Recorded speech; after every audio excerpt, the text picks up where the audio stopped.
സ്ത്രീകൾക്ക് ഉണ്ടാകുന്ന ഒരു അസുഖമാണ് കേട്ടോ. ഈ വെജിനിസ്മസ് ഉണ്ടെങ്കിൽ സെക്ഷൽ ഇന്റർകോഴ്സ് നടക്കില്ല. അതായത് പെനിസിക്ക് വെജിനലിന്റെ ഉള്ളിലേക്ക് പ്രവേശിക്കാൻ സാധിക്കില്ല. വെജിനിസ്മസ് എന്ന് പറഞ്ഞാൽ യോനിക്ക്, അതായത് വെജിനയ്ക്ക് ചുറ്റുമുള്ള മസിൽസ് ഇൻവോളണ്ടറി ആയിട്ട് കോൺട്രാക്ഷൻ സംഭവിക്കുന്നു. ഇൻവോളണ്ടറി ആയിട്ട് ആ മസിൽസ് ടൈറ്റ് ആവുന്നു.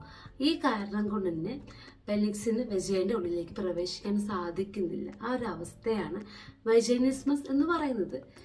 ഇത് ഒരുപാട് സ്ത്രീകൾക്ക് ഉണ്ടാകുന്ന ഒരു അസുഖമാണ്, നോർമലായിട്ട് ഉണ്ടാകുന്ന ഒരു അസുഖമാണ്. ശരിയായിട്ടുള്ള ട്രീറ്റ്മെൻറ്റ് എടുക്കുകയാണെങ്കിൽ ഇത് പരിഹരിക്കാനും സാധിക്കും. ഈ വെജിനിസ്മസിന് 2 തരമുണ്ട്. പ്രൈമറി ഉണ്ട്, സെക്കൻഡറി ഉണ്ട്. ആ പ്രൈമറി എന്ന് പറഞ്ഞാൽ തുടക്കം മുതലേ ഉണ്ട്. അതായത് ഇതുവരെ സെക്ഷൽ ഇന്റർകോഴ്സ് നടന്നിട്ടില്ല, വെജൈൻ്റെ ഉള്ളിലേക്ക് പെനിസിക്ക് പ്രവേശിക്കാൻ സാധിച്ചിട്ടില്ല. അങ്ങനെ ഒരു അവസ്ഥയാണ് പ്രൈമറി വെജിനിസ്മസ് എന്ന് പറയുന്നത്. സെക്കൻഡറി വെജിനിസ്മസ് എന്ന് പറഞ്ഞാൽ ഇതിനു മുമ്പ് അത് ചെയ്യാൻ സാധിച്ചിട്ടുണ്ട്, സെക്ഷൽ